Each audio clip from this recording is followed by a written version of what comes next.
3, 2, 1, 0. Real people, real issues, real life.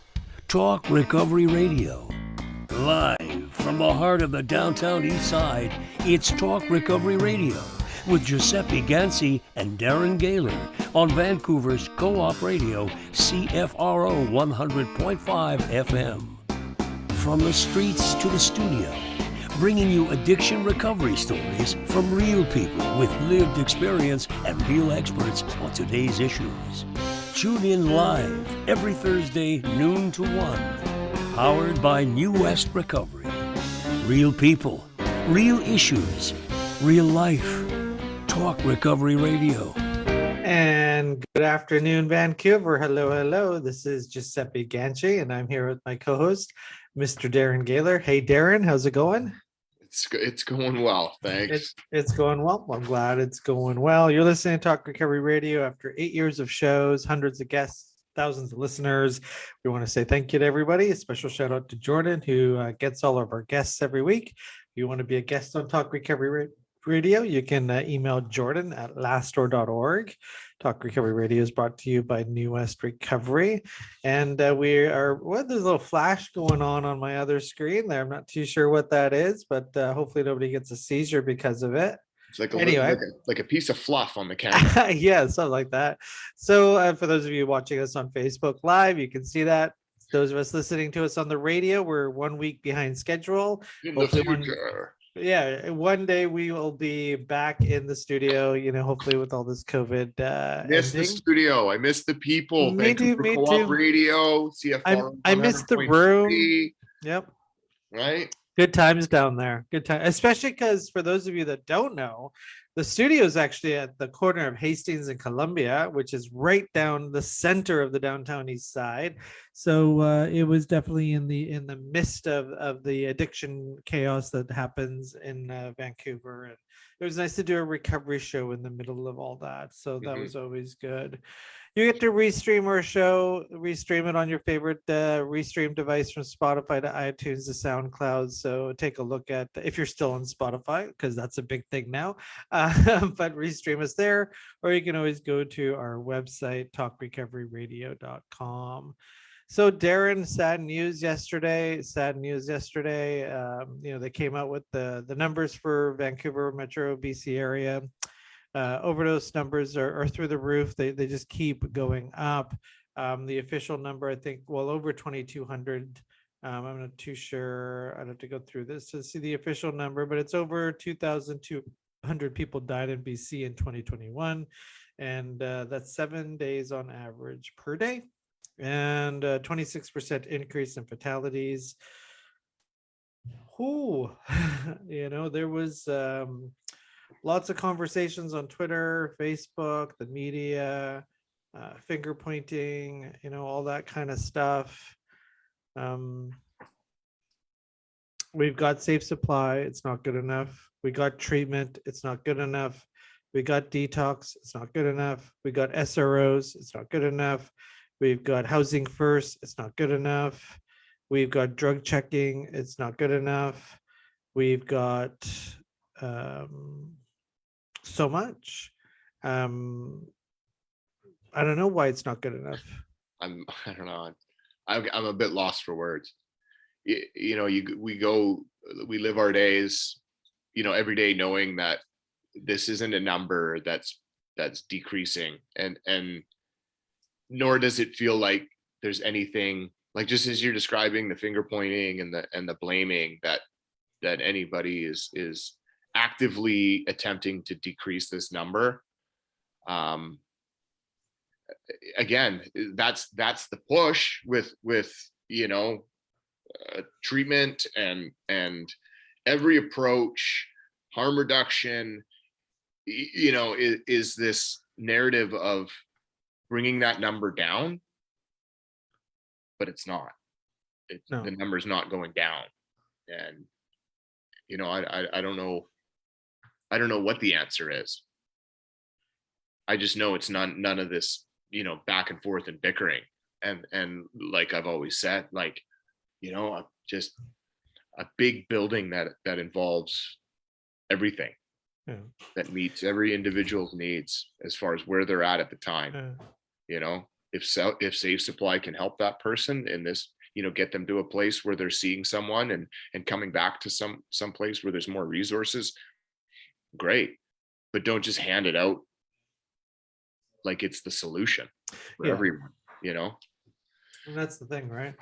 I mean, you've it's interesting that we've all gotten into this place where we're all butting heads. Like the there's been so much work trying to get the harm reduction community, the recovery community to kind of be sit in one room, going to stakeholder meetings where they sit here, and people who use drugs sit here, and people with recovery experience sit here, and the abstinence community sit here, and then you got these people in the middle trying to get everyone to talk with each other. But honestly, it's like trying to solve the dilemmas with world religion. Like it's just never gonna. It's like I've lost hope. I watch people's feeds and all that kind of stuff, and I'm just sad because the person that uses drugs gets lost in all this. They go to one person and they go online and they hear people saying 12-step programs kill. They go online and they see you have to be on medication for the rest of your life. Well, the drug addicts I know don't want to be on medication for life. They want to be on dope for life, so they don't take the medication. I mean, I know tons of people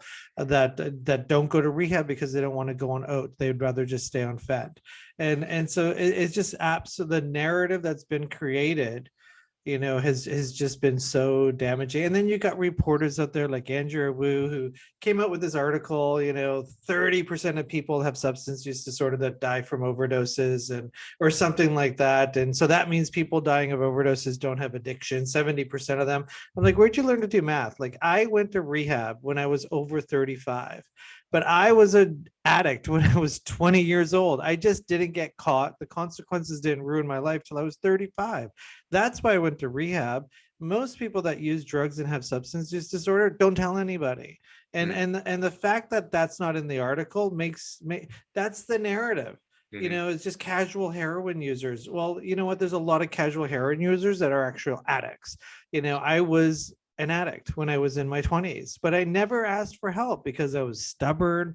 I was in denial. There's a lot of reasons why I didn't ask for help. One of the main reasons is I had money and I had dope. I didn't want to get well.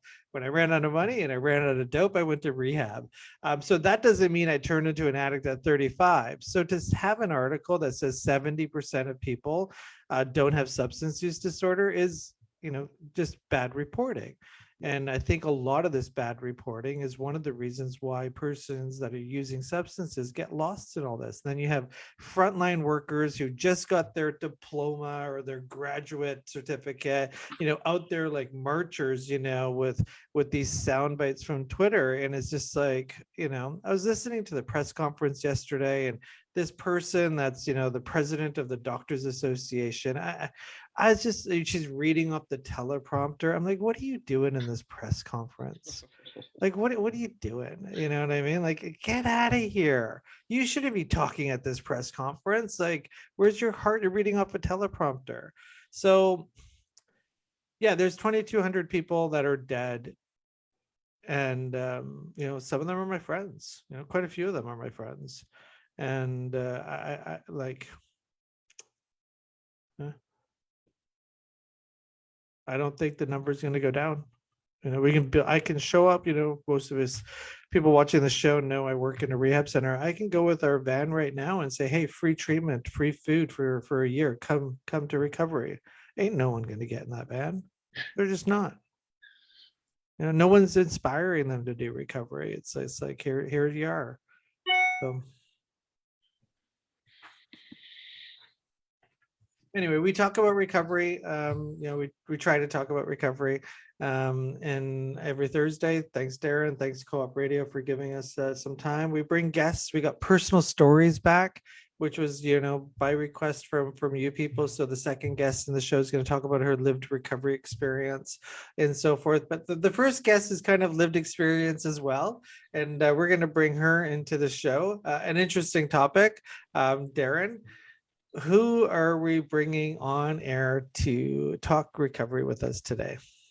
Yeah, we get to talk recovery with our first guest, Tina Angel. welcome to the show. Well, thank you for inviting me here. I appreciate it. So, an author, the book is called Forever in Love with an Alcohol Abuser, Yes. Finding Peace, Joy, and Prosperity. And also a part of Three Crosses Canada, a ministry that began in 2017. Well, as an idea, Yes. as an inspiration out of Prince George. So yeah, we'll talk about both. Okay. My first question is it divinity? Is it irony? Or did you change your name?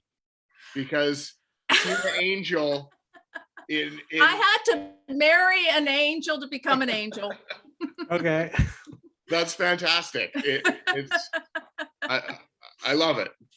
I mean, Tina Angel, again, welcome to the show. Thank Pleasure you. to have you.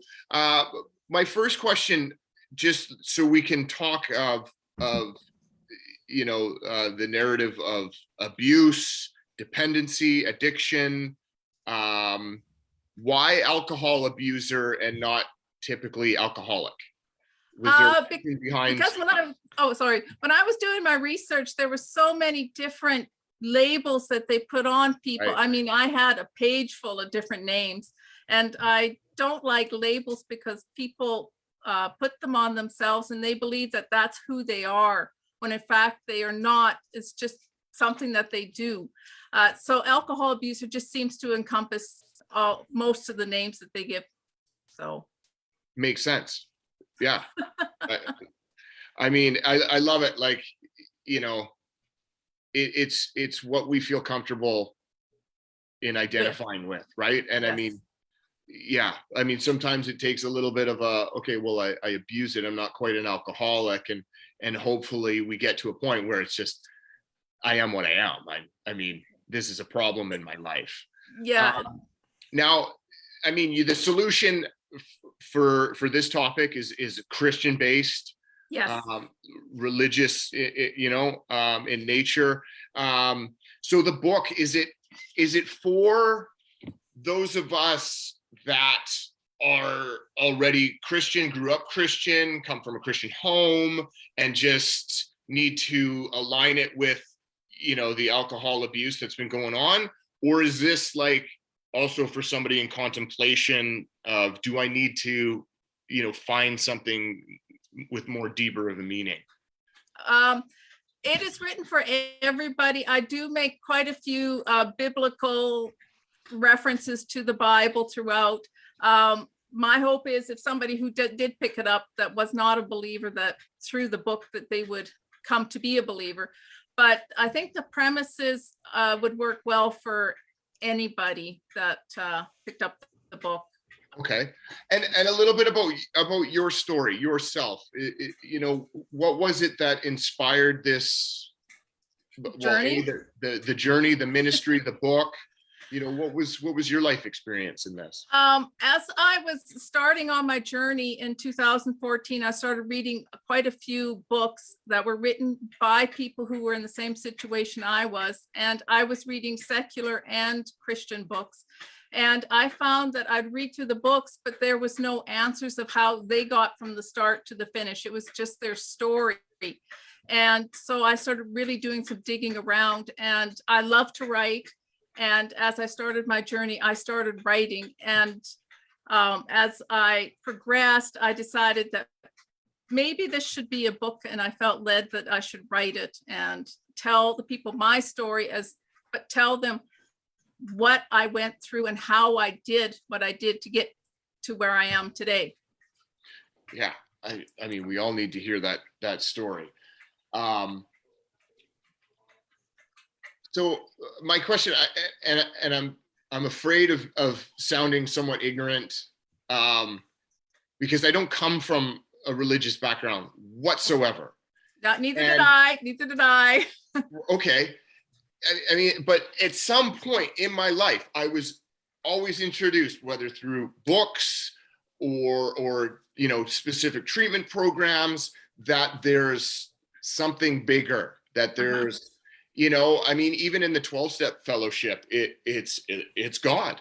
Mhm. And you know, as we've sort of revised the literature, you know, away from, you know, early 1900s, it's like a little bit for those that, you know, are denying any type of religion. So it's more open for interpretation. Mhm. Um, but then there's this huge gray area of, well, if it's not like a deity or a religious god, Mhm. then what is it? And I'm curious as to what your experience was in that. Was it sort of like you know, just a spiritual approach in the beginning, or is it like, hey, if I'm gonna go in, I'm gonna go in, you know, fully into this religious experience? No, I grew up in a home where if the TV set was on and a religious program came on, everybody rushed to the TV to shut it off. Um, I was introduced really to Christ through a book set written by a pastor who was writing about girls who got caught into prostitution. Okay. And the whole book was based on that. And then the very last chapter was about Christ. And I kind of like, eh. But when I married my first husband, it got so bad that I decided to go to Al-Anon.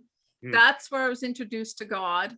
Okay. And then from there, I got into church, got baptized, did the whole Sunday school teacher thing. And then when he passed away, he passed away from the effects of alcoholism and drug abuse.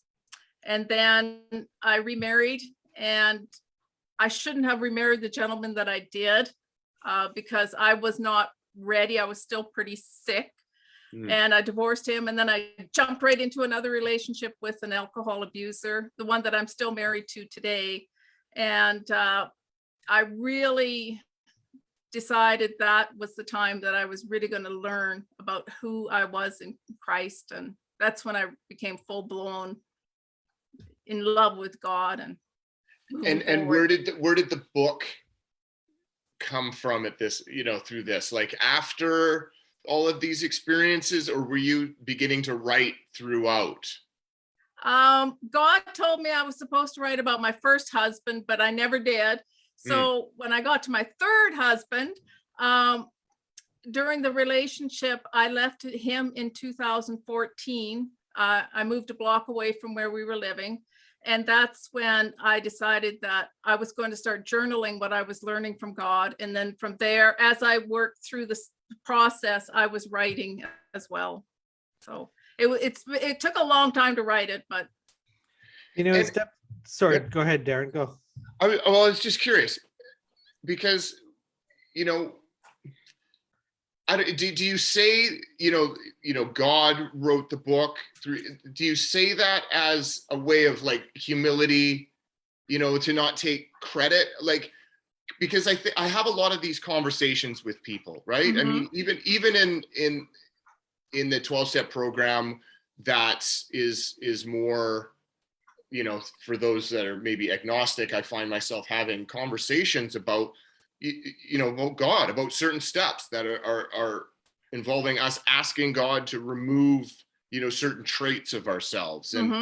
And is it this sense, like, do you hear an outside voice? And I'm asking this sincerely, like, do you, or is it just a matter of fact inspirations and omens and signs that as a believer are from God?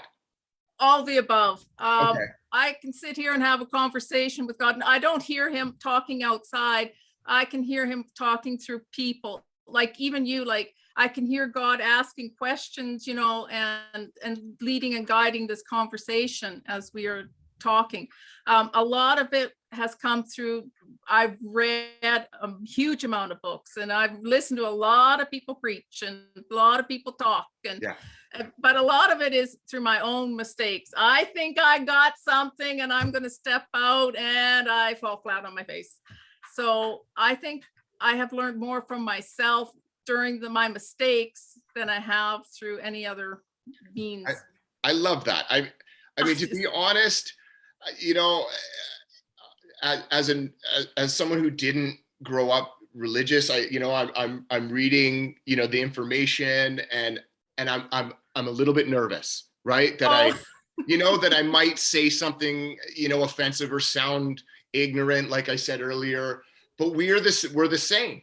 Like Oh, I've yes. literally said that to like people that I'm trying to help, like God speaks through other people. Like I've said those words, and it's just maybe a little bit of a different definition of God, or a different visual, or a different picture, but it's that thing that inspires us, that thing that gives us faith and hope, is like we're all talking about the same thing. Whether you believe in Jesus, whether you believe Right. in you're an atheist, whether you believe in Allah, whether you're whatever religion you are, I think what it is too, like when I came into recovery, I was very against religion. I thought if you went to church, you were awkward. I went to church.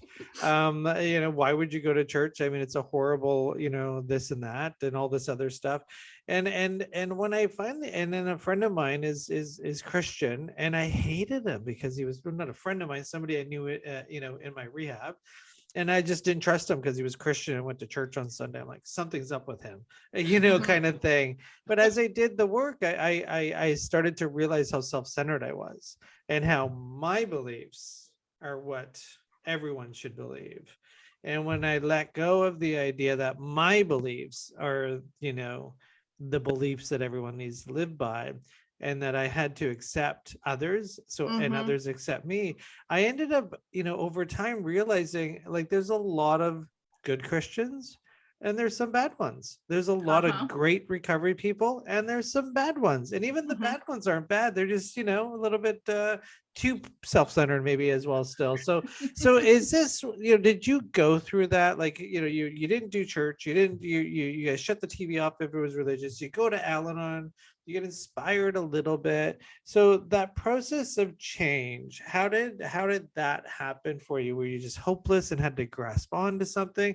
Because I know a lot of people that come to meetings and then they stop going to meetings and they go to church instead. And then I know some people that they go to yoga 2 times a day, or they do something, or they stay in the 12-step fellowship. So and they're all great people. So what was it that you had to is this even the right word? Did you have to leave Al-Anon to go find something more spiritual? What was that process of change? Because that happens to so many people. For me, I got my toes wet in Al-Anon because before that, I didn't even know who Jesus was. Like, no idea. Al-Anon kind of wet my whistle, but it didn't take me into a deep relationship with Christ. And I understand what you're saying about churches. I've been to quite a few churches where I had to leave because they weren't going deep enough for me. And so I guess it's a question, like, do you want to, as your recovery journey grows, do you want to be more connected with, a certain, whether it be Jesus or someone else, and that's your choice. If that's what you want to do, then you go down that path, and that's, so you started a ministry as well? Yes. I think it came out of my love for writing because I wrote the book. And during COVID, it took so long for it to get published. It actually said it was published even before I had the final draft in my hands. So, but I just loved writing, and that's how I learned the best. And by sharing ideas with other people, I'm not trying to press myself on anybody because, like you were saying, everybody kind of has different beliefs, has different stories. Somebody can hear my story and take something away from it that somebody else can't hear or won't hear, or because of our experiences are so different. So, but I have one more question for you, then I'll pass it on to Darren. So, so being a Christian, so for the listeners that are watching our show and listening on air that are Christian or religious, there's sadly a lot of denial and shame when a loved one is using drugs or drinking. And your book even focuses on pornography as well. So I mean, that's something that nobody talks about. And here's you talking about it, the Christian woman here talking about porn. There's a lot of things on it. Yeah, in the book. So So you're in church, a little old lady in church sits next to you, and you just know, like, her husband is like drinking every day, alcoholic, or has a kid doing heroin. And how do you help them? Because they're just like, don't want the church to find out, all that kind of stuff. How do you work with that? Do you send them to a meeting? Do you like what's your talk? Is it Jesus inspired? It all depends on what they want to experience and what kind of help they want. First, they have to learn who they are and what kind of help that they want, because you can't change anybody. You can only change yourself. You can only make yourself grow. You can only make yourself change. You can influence people around you.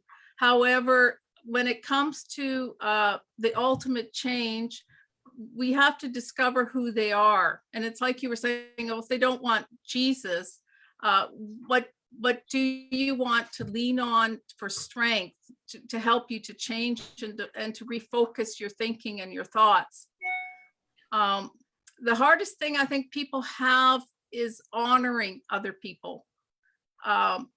Because if you can't honor yourself, you can't honor other people. Like, you can't say, oh, I'm just a lonely old sinner, poor pitiful me, so I think the first thing is to get them to honor themselves and bring themselves up so that they can honor other people. Is That's that making beautiful. sense? Yeah, Yeah. no, that's beautiful. Yeah. Yeah, because if you can't honor yourself and think highly of yourself, then it's hard to honor other people. And that's where I think the biggest change has to come, is to understand who you are and that you are a very vital person in this world, that you have value, that you need to place yourself in a position so that you can be an influence to those around you. It's so true. And what I would hope, for those, seeking, a connection with Christ and adding to, the unmanageable life up to that point, is that they find inclusivity within that church as well, or religion, that it is sort of somewhat on display of what we share as broken individuals sometimes, right? Because I think it's not just religion. I think it's anywhere. If we find a place where, hey, my stuff is sort of hidden, I'm going to prefer that, not get healed, but I'm just going to, I'm going to depend on this place to seemingly feel better or more together than what the truth is. And like, do you advocate within your church, for, like, not like, hey, who's who's doing porn, but like, hey, that there's, because that's what I've always wondered, whether or not, like, if I was to walk into church one day, like, is there someone there that I can see is the guy I would sit down and talk to? I mean, beyond the guy with the white collar. I again, forgive my ignorance, but you know what I mean? Is that a part of what your ministry, like, it's saying, it's a ministry, it's birthed by God, but also, like, if you're struggling with alcohol and such as your book, drugs, overeating, pornography, sexual promiscuity, workaholism, I mean, it sounds like you're trying to invite that in. I am, but it's like, it's funny because people here know what I do and what I think, and I have a book, but it's really difficult. People just don't want it here for some reason. Like, outside places are more accepting than they are here in my own home. And I don't know why that is, but it's strange. There are people that I've talked to that I felt led to talk to, but they seem to be kind of standoffish. It's easier, I don't know why, for outside people to come in than for me to be in and be in a group here. Right. I mean, I guess I'm just sort of like, guessing as far as, human nature and society goes, like just that, your darkness sort of makes me feel uncomfortable, right? Like, Yes. we just want to feel safe, and we want to feel a part of something. And I mean, that's a desire that should be, honored and respected. Mhm. And I think, sometimes it's like, well, if I just go to church, then I don't have to like expose myself. You know what I mean? And this, I can just talk to one person if I need to inside that room, or you know what I mean? And I'm alleviated of guilt. And it's, I mean, that's ignorant. I'm saying it like that because I think that's somewhat of the understanding. That's what we see in movies, like there's no real, like, celebration of healing in the sense of like knowing what everybody's gone through. Do you get that sense though? Like, yeah, I think part of the problem in the church too is pastors don't know what to say. Okay, fair I've enough. tried talking to pastors here in my surrounding areas, and they're kind of like, they want their hands off the book. They don't want to really deal with a lot of things and the issues that people are going through. Some of them just don't know what to say. Fair enough. You Fair know, enough. I've met with doctors and psychologists that don't know what to say. yes. I mean, that's fair, right? I appreciate and respect, putting yourself out there in that sense, and saying that, like, yeah, this is both, to discuss your problems and heal from it and find God and get into a better connection. I mean, it's in your book, Finding Peace, Joy, and Prosperity. Yes. Right? I mean, what does that sound like? Like, what's the end? Not end, but what is the solution or the result that you're hoping for someone? That they discover who they are, first of all, so that they can begin the healing process. Because like I said, you can't influence somebody if you don't know who you are, and you're willing not to hold grudges against them, to speak nasty things to them, that you learn how to honor them. That's the hardest thing that I ever had to learn, was how to speak to my husband without,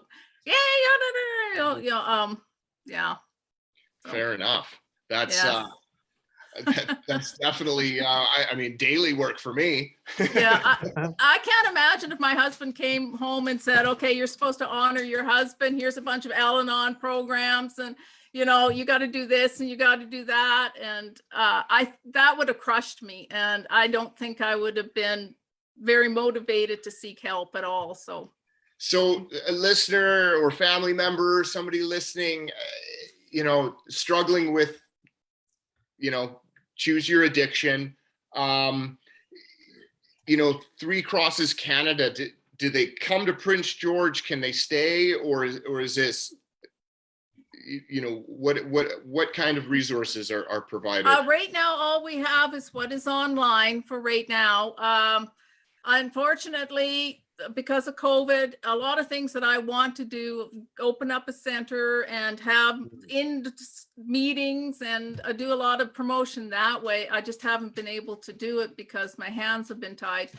Even a lot of the churches here are still closed. They haven't opened their doors, and with resources like that unavailable to you, it makes it very difficult to invite people in. We are running out of time, but I think I just wanted to ask you one question, if I may, Sure. before we move on to our next guest. The book is Forever in Love with an Alcohol Abuser. Okay. Yes. So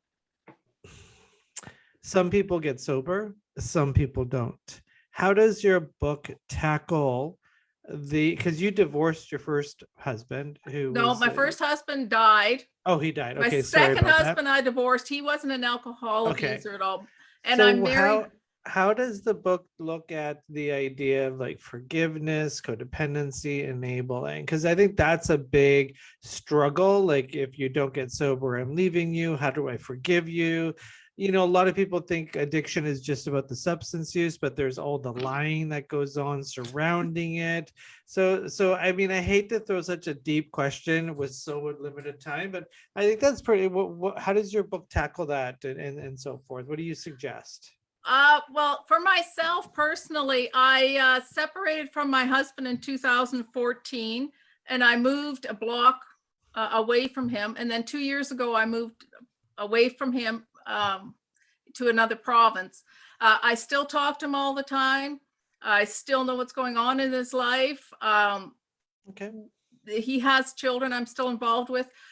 I think that the important part, like I said before, is just I do honor him. If he ever, when he gets, I should say that, when he gets sober, I have not cast him aside. I would still like to get back together with him because he's a wonderful human being. It's just that he has a few problems that I cannot live with. But I think that if a person is being physically, mentally, sexually, financially abused, there's nothing wrong with being separated from them. But that does not give you the right to go into a relationship with somebody else. Well, thank you for being on our show today. We really appreciate it. It's been a very interesting talk, and I'm glad that you have found a way to heal. Oh, We're thank you. talking to the author of Forever in Love with an Alcohol Abuser, and also from Three Crosses Canada. And we really want to welcome, thank you for being on the show. I Tina appreciate Angel. it. Thank you so much. Yeah, thank you. And good luck with your journey on opening up a recovery support system in your local community. And how can people buy your book and visit your website? They can order it from any bookstore, go to Amazon. It's all over the place. Okay, awesome. Thank you very much. And you can also click on the link in this post and it will take you to their website. Thank you so much for being on the show. Thank you so much. Take Bye-bye. care. Excellent. Well, by big demand, we got asked to bring people with lived experience on the show. Many of the authors that we use have lived experience, but here we're excited to welcome Kayla to the show. Kayla's got her personal story. Hello, Kayla. Welcome to Talk Recovery Radio. Uh-oh, we have some audio. She can't hear us. Oh, there she goes. Connecting She's the connecting. audio. There she is. There you go. Hey. There you go. Excellent. Welcome to the show. You're listening to Talk Recovery Radio, Vancouver Co-op Radio, CFRO 100.5, coming to you live every Thursday, noon to 1 on Facebook, and rebroadcast a week late on 100.5 local Vancouver, noon. And we're powered by New West Recovery, and we bring you recovery stories every Thursday. My co-host, Mr. Darren Gaylor. I'm Giuseppe Ganci, and we've got Kayla, who's going to share her personal story, and which I did a bit of a read on your bio here. Thanks for connecting with the show.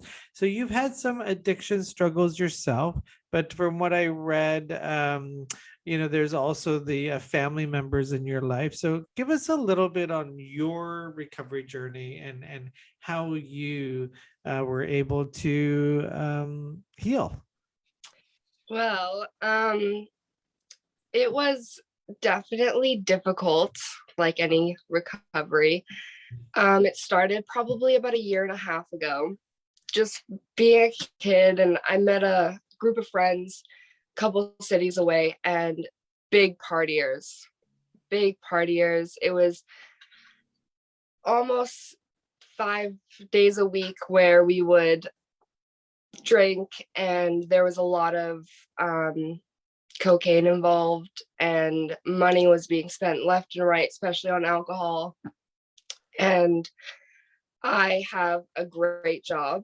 I can't be more thankful for the job that I have. And it got to the point where I wouldn't wake up for work, or I'd be out partying all night, and almost lost my job too many times. They have given me a lot of chances, which they probably, I'm really lucky for, because if I had any other job, I would have been kicked to the curb, and it really hit me hard when I was given my last straw. I had a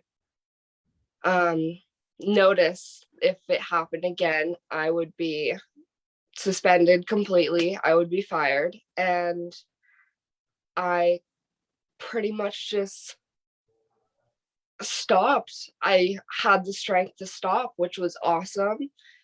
And I had lots of people around me that supported me and helped me through this. You know, your story is so important, and I'll tell you why it's important. And yeah, there's so much conversation out there that consequences are stigmatizing when people with substance use issues, that we should you know, using drugs is okay, and so forth, and you know, disciplinary actions for people that use drugs is not good.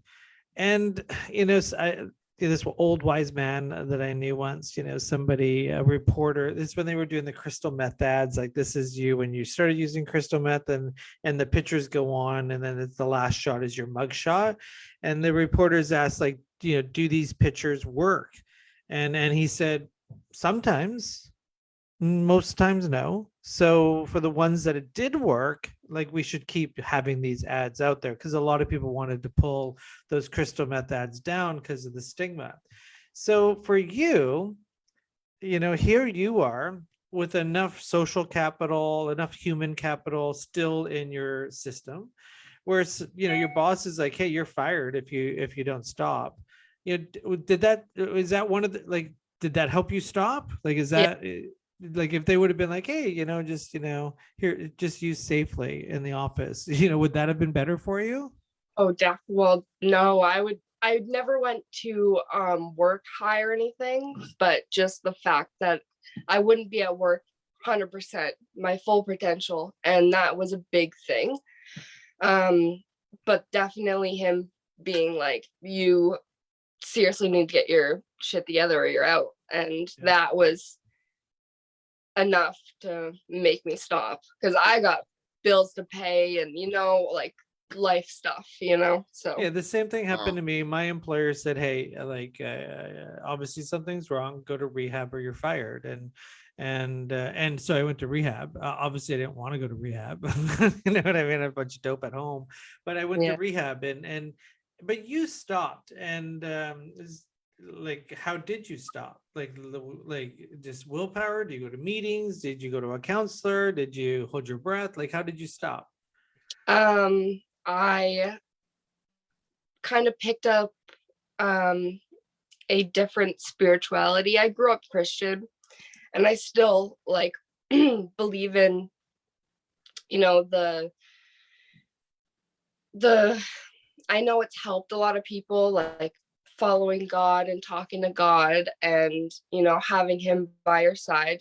And I started meditating and reading a lot, and um kind of just sticking to more myself. I kind of prayed within myself, and, you know, and asked myself to just keep going. Like, I was at a very good, really, really good spot.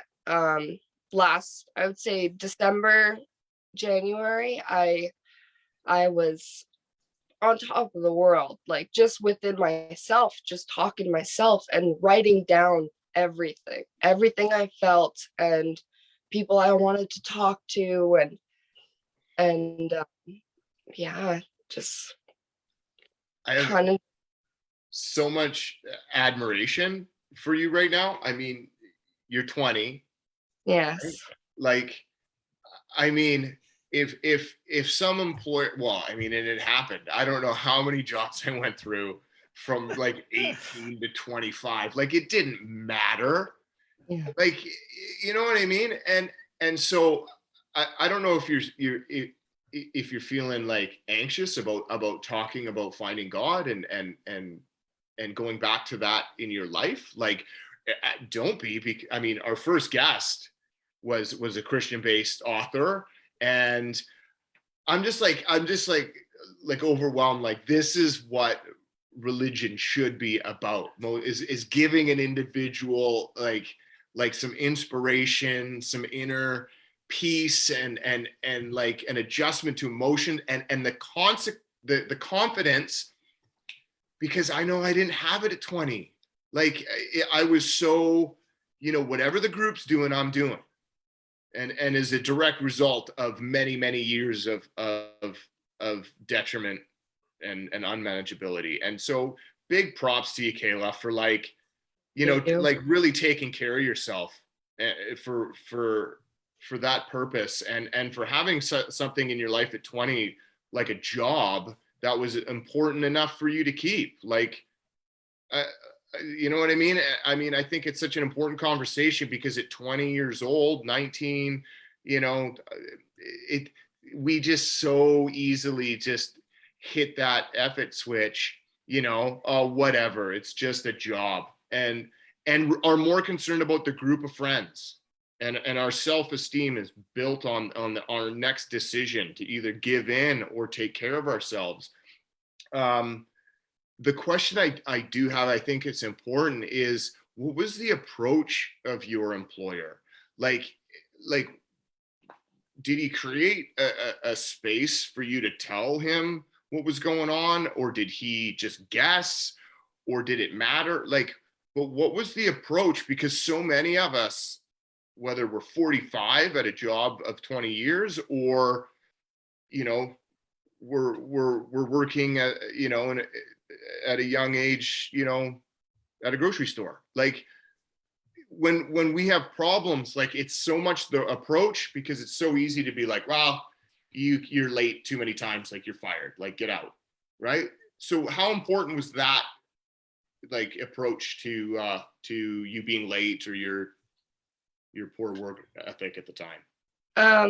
He himself had gone through a lot around my age, and so forth, and he kind of knew that something was off, and he actually approached me, and he's a really nice guy, very understanding, and he asked me straight up. He said, like, are you okay? Like, what is going on? So I told him. I just let it all out, and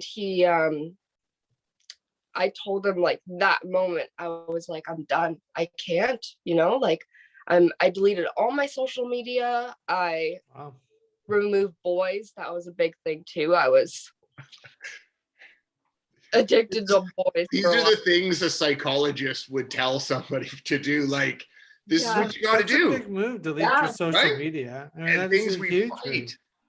Yeah, I removed social media and everything, and I stopped hanging out with the group of friends for sure. There was one friend that I'm still kind of friends with, and like, she's a good person to have around. Sometimes she's a drinker for sure, and she doesn't know how to have fun without it. So I don't see her often at all, because I can't just, like, hang out and watch a movie or do some girl stuff, and it's just, let's, like, what do we do? Do you want a shot? And I'm like, no, I'm okay, thanks. Well, I mean, so many people, I mean, you're defining what recovery is, and it's not that your friend's a bad person. It's just, Yeah. recovery is having the ability to choose, having the ability to have freedom to do what you want to do, and to benefit oneself.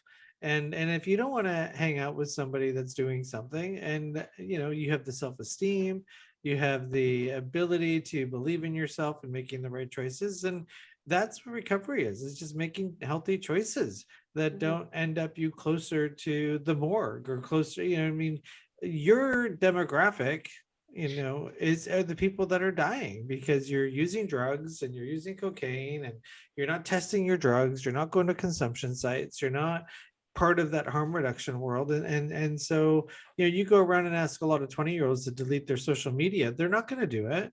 And so the fact that you did that is a pretty big deal, and that's big props to you. Congratulations on that, and it's glad that there's so many different stories, And that's why this personal story is important. We always hear, I detox and Suboxone, and I went to 10 rehabs, and I did, this, I have my EMOR sheet is a resume of the harms and trauma of my addiction. The reality is, you used, you're in your 20s, you stopped using. Like, these messages are just as important, because 2,200 people died last year because Yeah. they couldn't do what you did. And how do we inspire people to do what you do, and how do we continue to have prevention so you don't end up going down a journey that's a lot harder to get out of.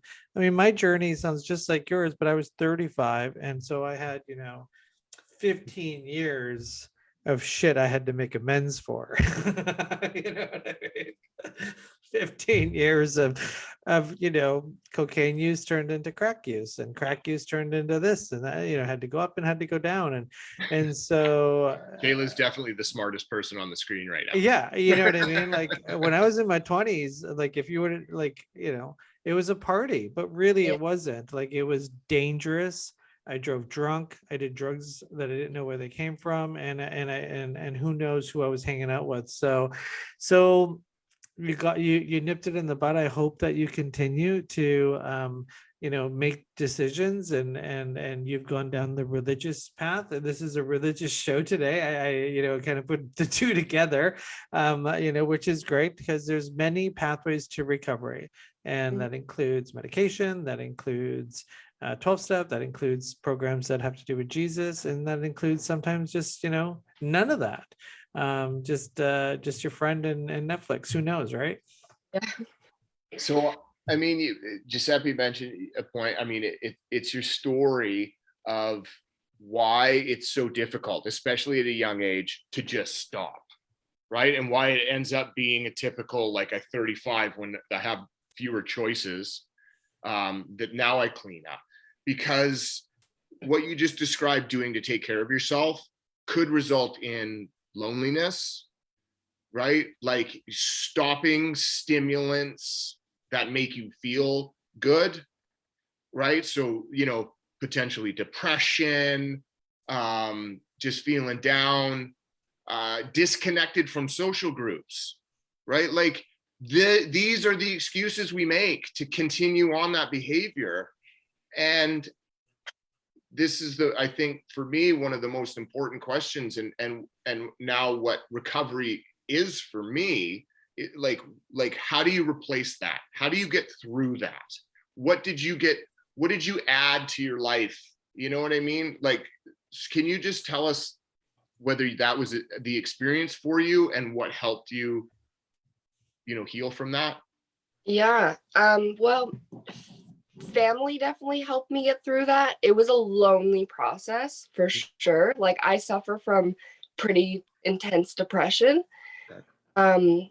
And I recently, just a few months back, started getting help for it, which has helped me a lot. Like, I was on the verge of ending my life, kind of thing. And, like, especially my father and, like, his recovery process, and growing up with him, like, addicted to drugs, he definitely pushed me to stop. I didn't want to disappoint him. I didn't want to embarrass myself, because what he went through, like, how could I start doing something like that, And so that was a big thing. Yeah, just a lot of family. I had support. My aunt, I called her always and talked to my dad and my brother. Like, it was good to have them around. And I know a lot of people don't really have that support, but that's when, like, I would say recovery centers and all the steps and stuff, it's that support can help people if they don't have the family. I was waiting for you to bring up your family, because I knew that there's family involvement, but I usually wait for the guests to talk about their family first. I'm glad you brought that up too, because here again, Darren, and we've talked about this on the show so many times, here you have a 20-year-old who potentially could be going down the rabbit hole of addiction. I mean, your pain is your pain level, and it's time for you to stop. But she had recovery capital in her life. She's got her uncle, I mean her father, she's got her aunt, she's got people that saying, hey, there's this other way to live. The healthcare system doesn't do that. If you wouldn't have had a dad, and if you wouldn't have had an aunt in recovery, you would have went to a doctor, and a doctor would have told you that, abstinence is dangerous and abstinence recovery is not evidence-based, and take these for the rest of your life. And you know what I mean? This is the shame, and this is the shame in those 2,200 dead people, that we're not inspiring recovery in people. Where do you think I have a question. Where do you think you'd be if you didn't have a dad in recovery and an aunt? What's that? I'd probably still be doing it. Maybe not as much, but it was something to cover the depression as well, right? The drinking and the partying. It was a shield from how I really felt. Yeah. I tell you, it's the missing piece, like if we can just get this piece along with, medication assisted treatment to actually work together. Anyway,